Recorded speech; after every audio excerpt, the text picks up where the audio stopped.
Hello and welcome to Fireside Audiobooks. If you're looking to escape the world for a little while, you have come to the right place. Today we're reading a true classic, The Scottish Fairy Book by Elizabeth W. Grierson. It's a collection that really captures the heart of folklore. It's whimsical, a little bit eerie and totally captivating. If you enjoy these readings, please do hit the subscribe button to keep our fires burning. Now get comfortable and get yourself a nice hot drink and let's begin.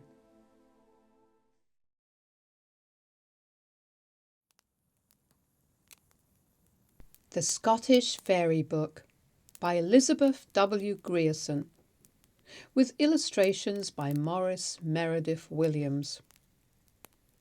Narrated by Liz S.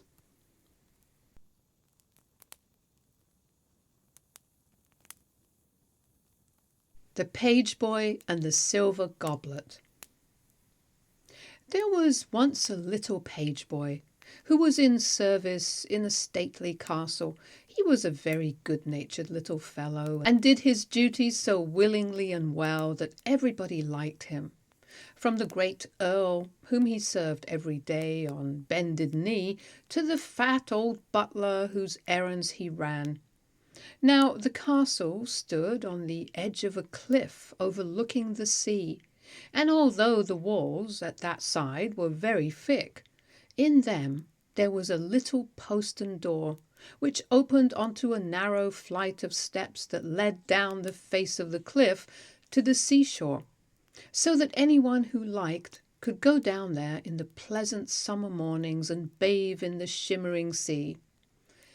On the other side of the castle were gardens and pleasure grounds, opening onto a long stretch of heather-covered moorland, which at last met a distant range of hills. The little page boy was very fond of going out on this moor when his work was done, for then he could run about as much as he liked, chasing bumblebees and catching butterflies and looking for birds' nests when it was nesting time. And the old butler was very pleased that he should do so, for he knew that it was good for a healthy little lad to have plenty of fun in the open air. But before the boy went out, the old man always gave him one warning. "Now mind my words, laddie, and keep far away from the fairy knowe, for the little folk are not to trust to."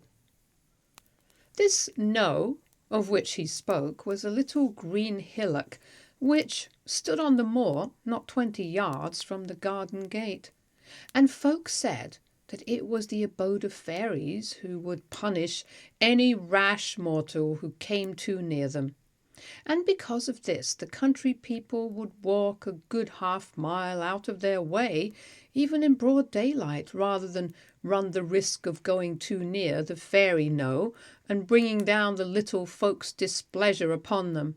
And that night they would hardly cross the moor at all, for everyone knows that fairies come abroad in the darkness, and the door of their dwelling stands open, so that any luckless mortal who does not take care may find himself inside.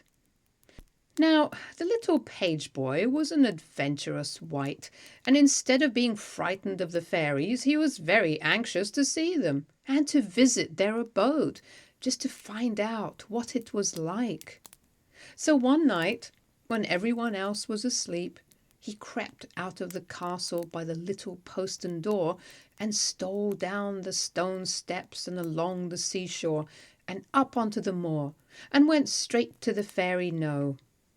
To his delight, he found that what everyone said was true.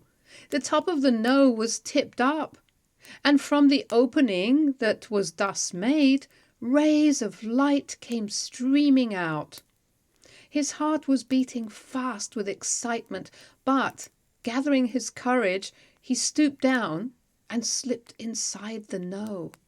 He found himself in a large room, lit by numberless tiny candles, and there, seated round a polished table, were scores of the tiny folk, fairies and elves, and gnomes, and dressed in green and yellow and pink, blue and lilac and scarlet, in all the colours, in fact, that you can think of.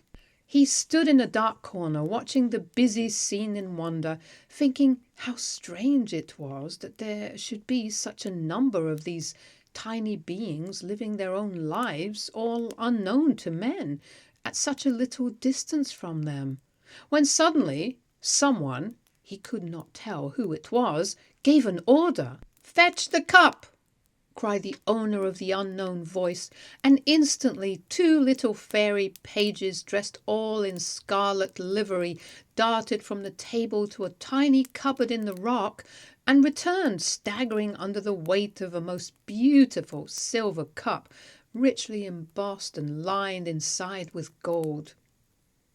He placed it in the middle of the table, and amid clapping of hands and shouts of joy, all the fairies began to drink out of it in turn, and the page could see, from where he stood, that no one poured wine into it, and yet it was always full, and that the wine that was in it was not always the same kind, but that each fairy, when he grasped its stem, wished for the wine that he loved best, and lo, in a moment the cup was full of it. "'Twould be a fine thing if I could take that cup home with me," thought the page. "No one will believe that I have been here except I have something to show for it." So he bided his time and watched. Presently the fairies noticed him, and instead of being angry at his boldness in entering their abode, as he expected that they would be, they seemed very pleased to see him, and invited him to a seat at the table. But by and by they grew rude and insolent, and jeered at him for being content to serve mere mortals, telling him that they saw everything that went on at the castle, and making fun of the old butler, whom the page loved with all his heart. And they laughed at the food he ate, saying that it was only fit for animals. And when any fresh dainty was set on the table by the scarlet-clad pages, they would push the dish across to him, saying, "Taste it, for you will not have the chance of tasting such things at the castle." At last he could stand their teasing remarks no longer. Besides, he knew that if he wanted to secure the cup, he must lose no time in doing so. So he suddenly stood up and grasped the stem of it tightly in his hand. "I'll drink to you all in water," he cried, and instantly the ruby wine was turned to clear cold water. He raised the cup to his lips, but he did not drink from it. With a sudden jerk he threw the water over the candles, and instantly the room was in darkness. Then, clasping the precious cup tightly in his arms, he sprang to the opening of the knowe, through which he could see the stars glimmering clearly. He was just in time, for it fell to with a crash behind him, and soon he was speeding along the wet, dew-spangled moor, with the whole troop of fairies at his heels. They were wild with rage, and from the shrill shouts of fury which they uttered, the page knew well that if they overtook him, he need expect no mercy at their hands. And his heart began to sink, for, fleet of foot though he was no match for the fairy folk, who gained on him steadily. All seemed lost when a mysterious voice sounded out of the darkness. "If thou wouldst gain the castle door, keep to the back stones on the shore." It was the voice of some poor mortal, who, for some reason or other, had been taken prisoner by the fairies, who were really very malicious little folk, and who did not want a like fate to befall the adventurous page boy. But the little fellow did not know this. He had once heard that if anyone walked on the wet sands where the waves had come over them, the fairies could not touch him, and this mysterious sentence brought the saying into his mind. So he turned and dashed panting down to the shore. His feet sank in the dry sand, his breath came in little gasps, and he felt as if he must give up the struggle. But he persevered, And at last, just as the foremost fairies were about to lay hands on him, he jumped across the watermark onto the firm, wet sand from which the waves had just receded, and then he knew that he was safe. For the little folk could go no step further, but stood on the dry sand, uttering cries of rage and disappointment, while the triumphant page boy ran safely along the shore, his precious cup in his arms, and climbed lightly up the steps in the rock and disappeared through the postern. And for many years after, long after the little page boy had grown up and become a stately butler who trained other little page boys to follow in his footsteps, the beautiful cup remained in the castle as a witness of his adventure. The Black Bull of Norroway. In bygone days, long centuries ago, there lived a widowed queen who had 3 daughters. And this widowed queen was so poor and had fallen upon such evil days that she and her daughters had often much ado to get enough to eat. So the eldest princess determined that she would set out into the world to seek her fortune. And her mother was quite willing that she should do so. For, she said, "'tis better to work abroad than to starve at home."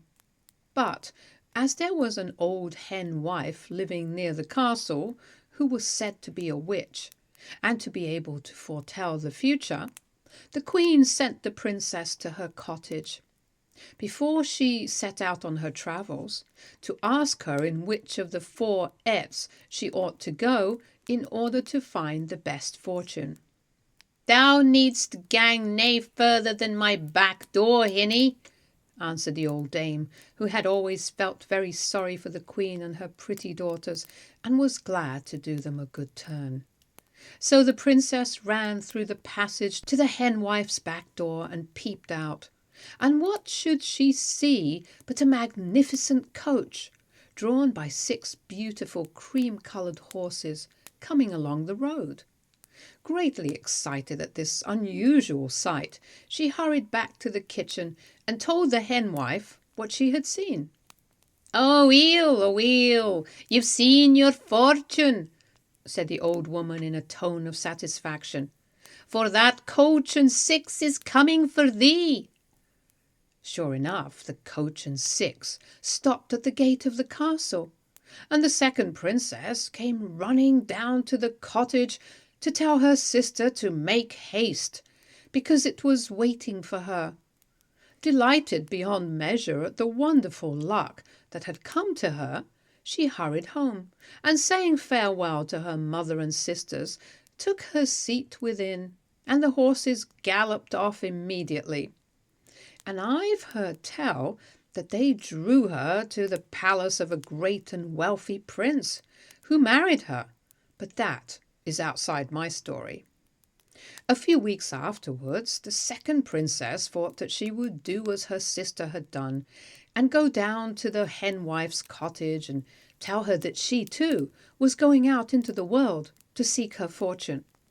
And, of course, in her heart of hearts, she hoped that what had happened to her sister would happen to her also. And, curious to say, it did.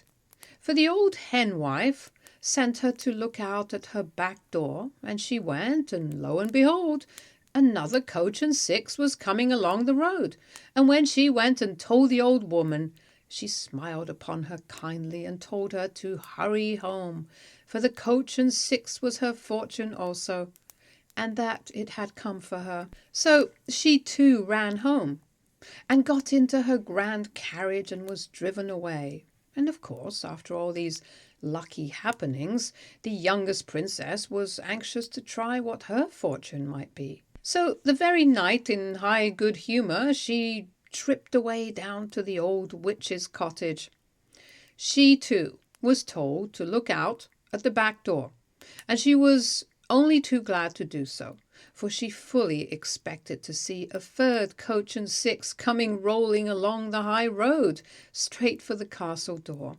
But alas and alack! No such sight greeted her eager eyes, for the high road was quite deserted, and in great disappointment she ran back to the henwife to tell her so. "Then it is clear that thy fortune is not coming to meet thee this day," said the old dame, "so thou must even come back tomorrow." So the little princess went home again, and next day she turned up once more at the old wife's cottage. But once more she was disappointed, for although she looked out long and eagerly, no glad sight of a coach and six or of any other coach greeted her eyes. On the third day, however, what should she see but a great black bull coming rushing along the road, bellowing as it came and tossing its head fiercely in the air. In great alarm, the little princess shut the door and ran to the henwife to tell her about the furious animal that was approaching. "Heck, hinny!" cried the old woman, holding up her hands in dismay. "And who would have thought that the Black Bull of Norroway would be your fate?" At the words, the poor little maiden grew pale. She had come out to seek her fortune, but it had never dawned upon her that her fortune could be anything so terrible as this. "But the bull cannot be my fortune," she cried in terror. "I cannot go away with a bull." "But you'll need to," replied the henwife calmly, "for you looked out of my door with the intent of meeting your fortune, and when your fortune has come to ye, ye must just toll it." And when the poor princess ran weeping to her mother to beg to be allowed to stay at home, she found her mother of the same mind as the wise woman, and so she had to allow herself to be lifted up onto the back of the enormous black bull that had come up to the door of the castle and was now standing there quietly enough. And when she was settled, he set off again on his wild career, while she sobbed and trembled with terror and clung to his horns with all her might. On and on they went, until at last the poor maiden was so faint with fear and hunger that she could scarce keep her seat. Just as she was losing her hold of the great beast's horns, however, and feeling that she must fall to the ground, he turned his massive head round a little and, speaking in a wonderfully soft and gentle voice, said, "Eat out of my right ear and drink out of my left ear. So wilt thou be refreshed for thy journey." So the princess put a trembling hand into the bull's right ear and drew out some bread and meat, which, in spite of her terror, she was glad to swallow. Then she put her hand into his left ear and found there a tiny flagon of wine, and when she had drunk that, her strength returned to her in a wonderful way. Long they went, and sore they rode, till, just as it seemed to the princess that they must be getting near the world's end, they came in sight of a magnificent castle. "That's where we maun bide this night," said the Black Bull of Norroway, "for that is the house of one of my brothers." The princess was greatly surprised at these words, but by this time she was too tired to wonder very much at anything, so she did not answer, but sat still where she was until the bull ran into the courtyard of the castle and knocked his great head against the door. The door was opened at once by a very splendid footman who treated the black bull with great respect and helped the princess to alight from his back. Then he ushered her into a magnificent hall, where the lord of the castle and his lady and a great and noble company were assembled, while the black bull trotted off quite contentedly to the grassy park which stretched all round the building, to spend the night there. The lord and his lady were very kind to the princess and gave her her supper and led her to a richly furnished bedroom, all hung round with golden mirrors, and left her to rest there. And in the morning, just as the black bull came trotting up to the front door, they handed her a beautiful apple, telling her not to break it, but to put it in her pocket and keep it till she was in the greatest strait that mortal could be in. Then she was to break it, and it would bring her out of it. So she put the apple in her pocket, and they lifted her once more onto the black bull's back, and she and her strange companion continued on their journey. All that day they travelled, far further than I can tell you, and at night they came in sight of another castle, which was even bigger and grander than the first. "That's where we maun bide this night," said the black bull, "for that is the home of another of my brothers."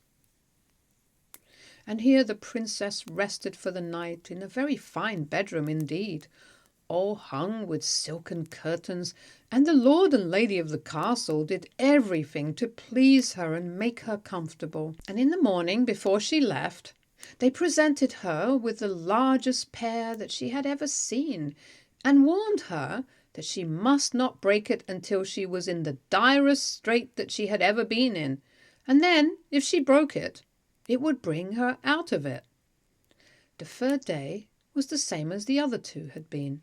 The princess and the black bull of Norroway rode many a weary mile, and at sundown they came to another castle, more splendid by far than the other two.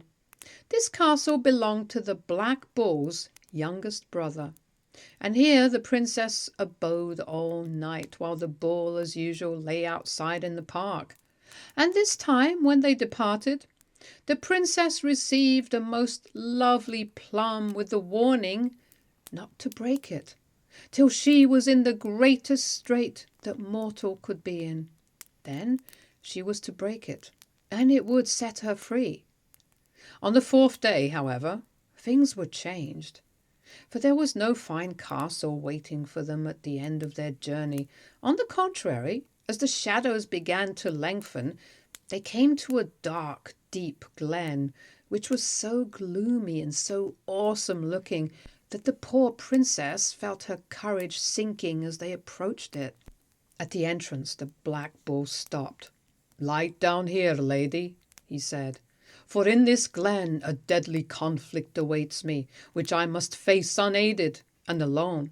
For the dark and gloomy region that lies before us is the abode of a great spirit of darkness, who worketh much ill in the world. I would fain fight with him and overcome him, and by my troth I have good hope that I shall do so. As for thee, thou must seat thyself on this stone, and stir neither hand nor foot nor tongue till I return. For if thou but so much as move, then the evil spirit of the glen will have thee in his power." "But how shall I know what is happening to thee?" asked the princess anxiously, for she was beginning to grow quite fond of the huge black creature that had carried her so gallantly these last 4 days. "If I have neither to move hand nor foot, nor yet to speak?" "Thou wilt know by the signs around thee," answered the bull. "For if everything about thee turn blue, then thou wilt know that I have vanquished the evil spirit. But if everything about thee turn red, then the evil spirit have vanquished me." With these words he departed, and was soon lost to sight in the dark recesses of the glen, leaving the little princess sitting motionless on her stone, afraid to move so much as her little finger, in case some unknown evil fell upon her. At last, when she had sat there for well nigh an hour, a curious change began to pass over the landscape. First it turned grey, and then it turned a deep azure blue, as if the sky had descended on the earth. "The bull have conquered," thought the princess. "Oh, what a noble animal he is!" And in her relief and delight she moved her position and crossed one leg over the other. Oh, woe a day! In a moment a mystic spell fell upon her, which caused her to become invisible to the eyes of the Prince of Norroway, who, having vanquished the evil spirit, who loosed from the spell which had lain over him, and had transformed him into the likeness of a great black bull, and who returned in haste down the glen to present himself in his rightful form to the maiden whom he loved, and whom he hoped to win for his bride. Long, long he sought, but he could not find her, while all the time she was sitting patiently waiting on the stone. But the spell was on her eyes also, and hindered her from seeing him, as it hindered him seeing her. So she sat on, till at last she became so wearied and lonely and frightened that she burst out crying and cried herself to sleep.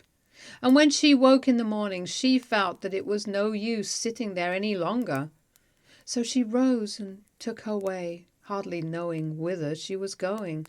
And she went, till at last she came to a great hill, made all of glass, which blocked her way and prevented her going any further. She tried time after time to climb it, but it was all of no avail, for the surface of the hill was so slippery that she only managed to climb up a few feet, to slide down again the next moment. So she began to walk round the bottom of the hill in the hope of finding some path that would lead her over it.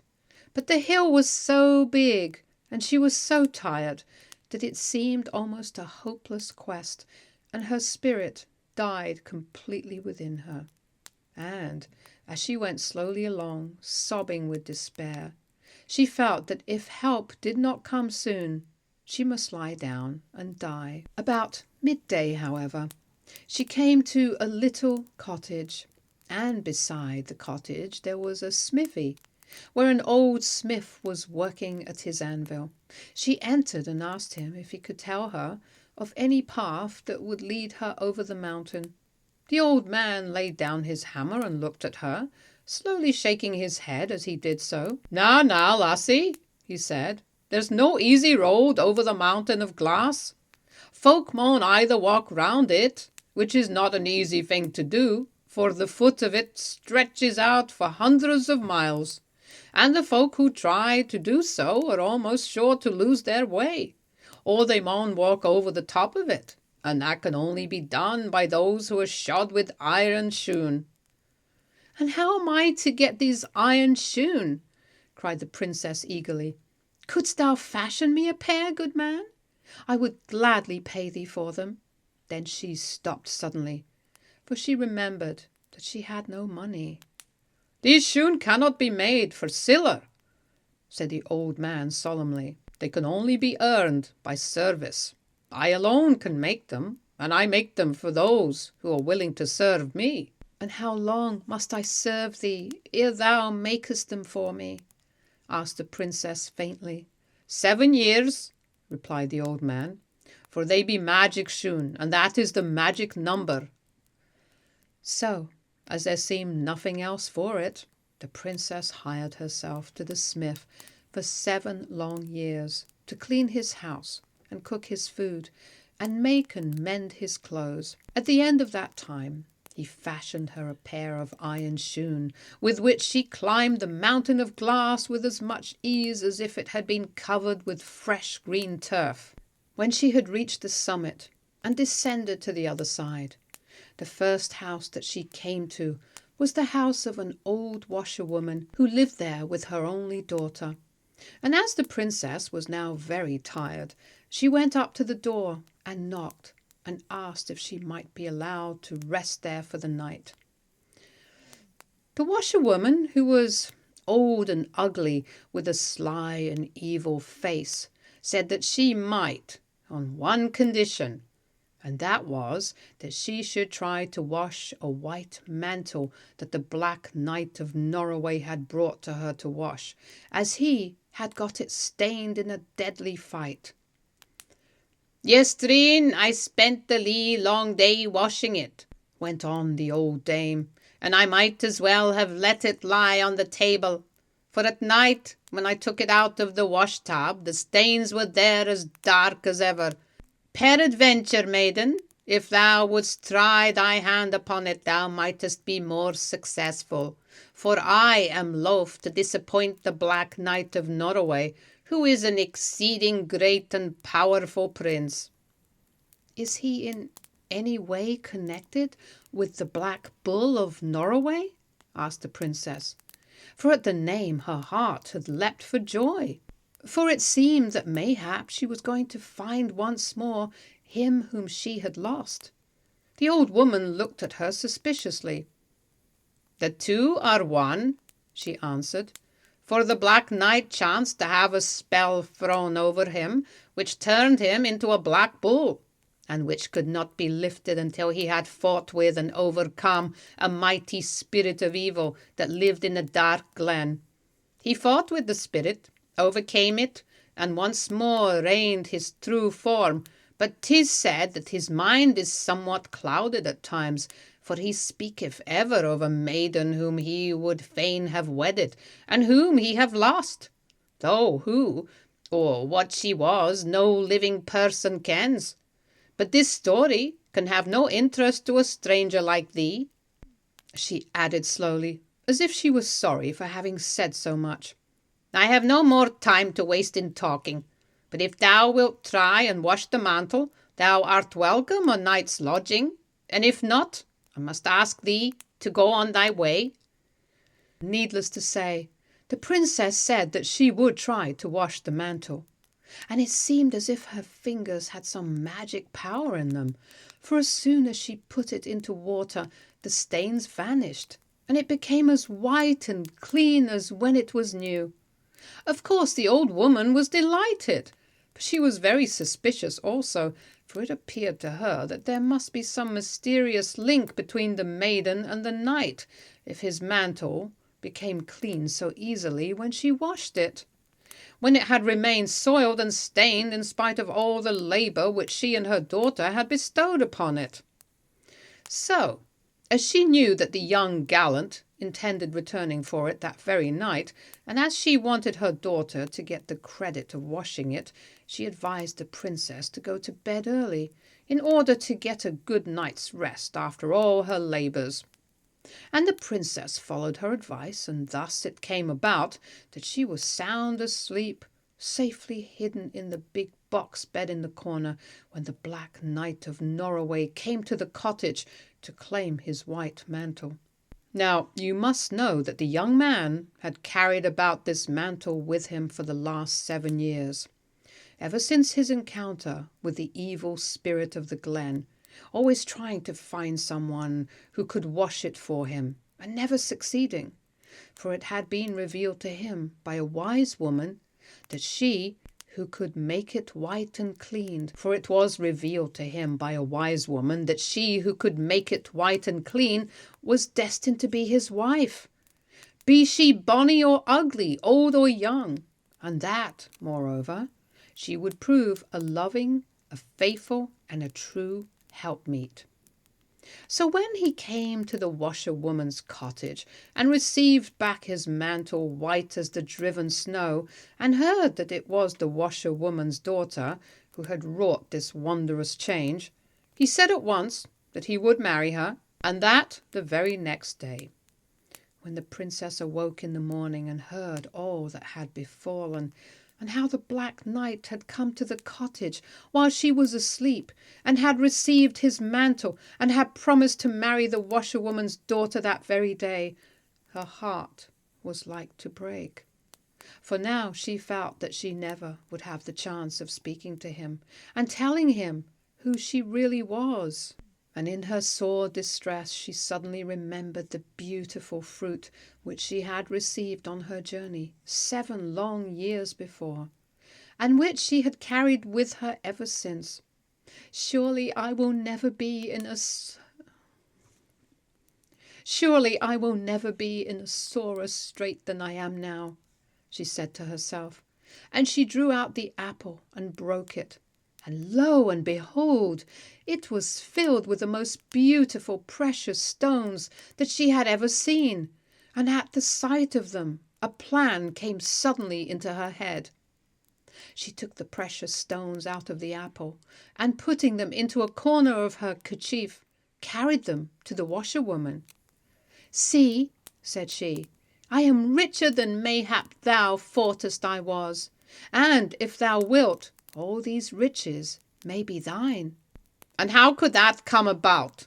asked the old woman eagerly, for she had never seen so many precious stones in her life before, and she had a great desire to become the possessor of them. "Only put off thy daughter's wedding for one day," replied the princess, "and let me watch beside the Black Knight as he sleeps this night, for I have long had a great desire to see him." To her astonishment, the washerwoman agreed to this request, for the wily old woman was very anxious to get the jewels which would make her rich for life, and it did not seem to her that there was any harm in the princess's